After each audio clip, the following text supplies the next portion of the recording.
Assalamualaikum warahmatullahi wabarakatuh. Eh, Sahabat zakat yang kami hormati, terima kasih banyak kami ucapkan.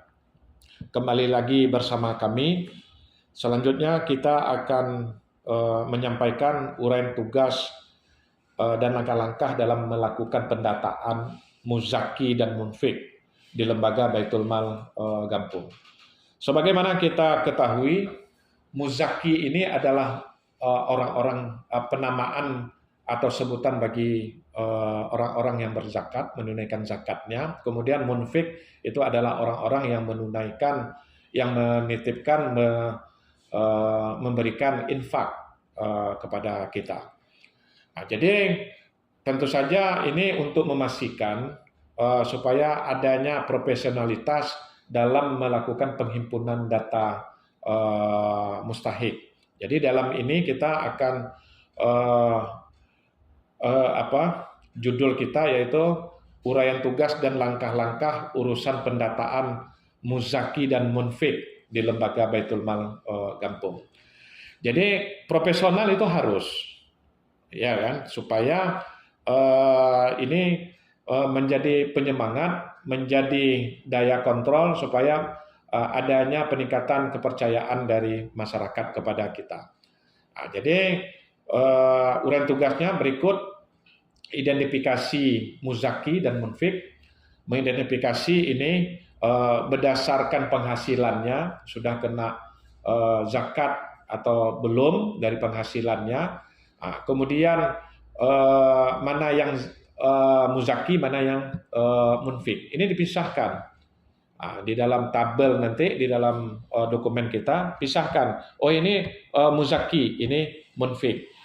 Jadi di dalam penginputan di dalam SIMAS juga akan dibedakan. Kemudian yang kedua, melakukan pencatatan dan pengelompokan data. Ini sudah sangat jelas dikelompokkan menurut muzaki dan munfik. Kemudian namanya siapa, alamatnya, jumlah penghasilannya, kemudian potensi zakat atau infak, potensinya. Nah, ini juga dari kajian kita, misalnya potensi zakat 1 tahun itu sampai 25 juta misalnya, kan gitu kan. Nah, ini kita bisa ini misalnya kebiasaan ini, target dari kita diskusi dengan yang bersangkutan, ini potensi zakatnya 25 juta setahun. Nah, jadi dari komunikasi-komunikasi yang terjalin ini akan diketahui. Bisa jadi ini akan terjadi penurunan, bisa jadi malah sebaliknya akan terjadi kenaikan. Ini terus pengurus yang urusan pendataan ini melakukan berkomunikasi dengan para muzaki dan munfik. Kemudian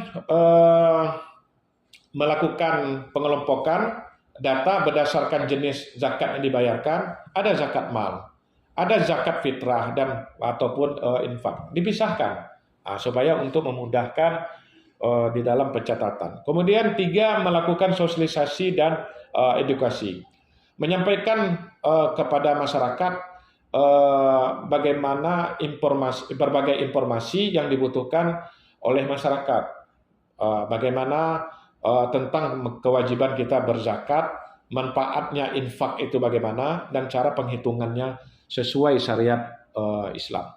Kemudian yang keempat, memperbaharui data secara berkala dengan periode tertentu, apakah 3 bulan sekali, 6 bulan sekali, atau setahun sekali.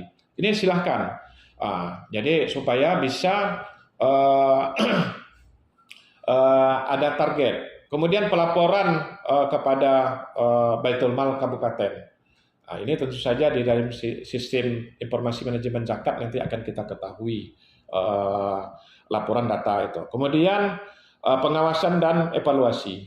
Kecil Tuaput melakukan pengawasan dan evaluasi terhadap pelaksanaan ini pendataan, memastikan muzaki dan munfik itu telah melaksanakan menunaikan tugasnya, apakah belum.